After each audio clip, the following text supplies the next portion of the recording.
This game is a homage to a free game that came out in 2002 titled Sexy Hiking. The author of that game was Jazzuo, a mysterious Czech designer who was known at the time as the father of B games. And B games are rough assemblages of found objects. Designers slap them together very quickly and freely, and they're often too rough and unfriendly to gain much of a following. They're built more for the joy of building them than as polished products. In a certain way, Sexy Hiking is the perfect embodiment of a B game. It's built almost entirely out of found and recycled parts, and it's one of the most unusual and unfriendly games of its time. In it, your task is simply to drag yourself up a mountain with a hammer. And that act of climbing, in the digital world or in real life, has certain essential properties that give the game its flavor. No amount of forward progress is guaranteed. Some cliffs are too sheer or too slippery, and the player is constantly, unremittingly in danger of falling and losing everything.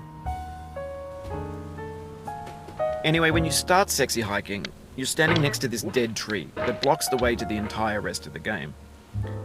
It might take you an hour to get over that tree, and a lot of people never got past it. You prod and you poke at it, exploring the limits of your reach and your strength, trying to find a way up and over.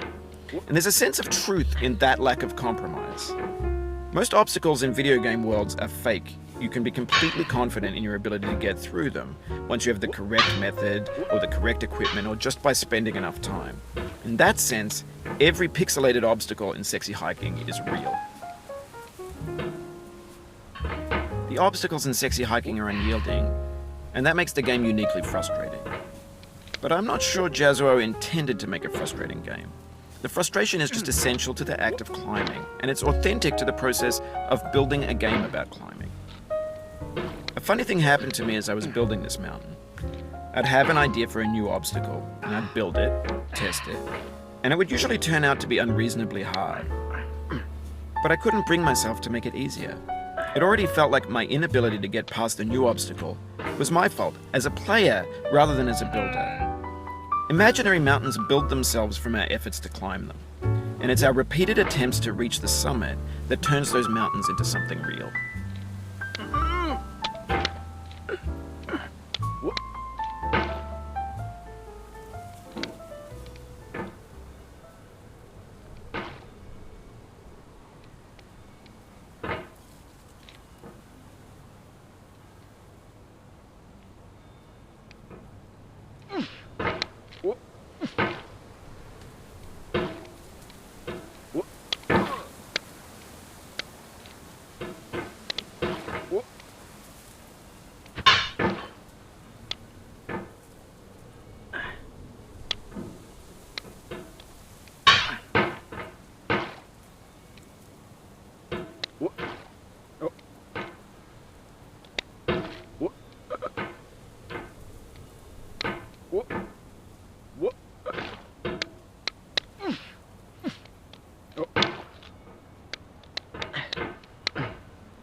Oh, you just lost a lot of progress.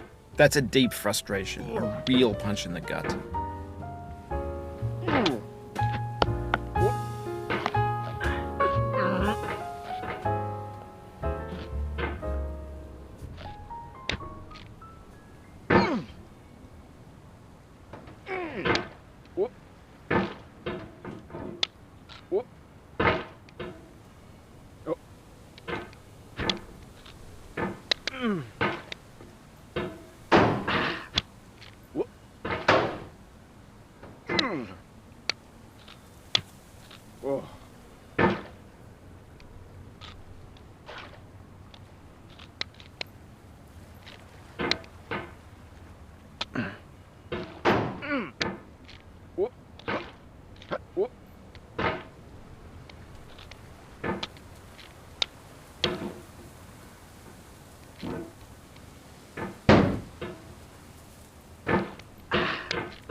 Oof, sorry about that.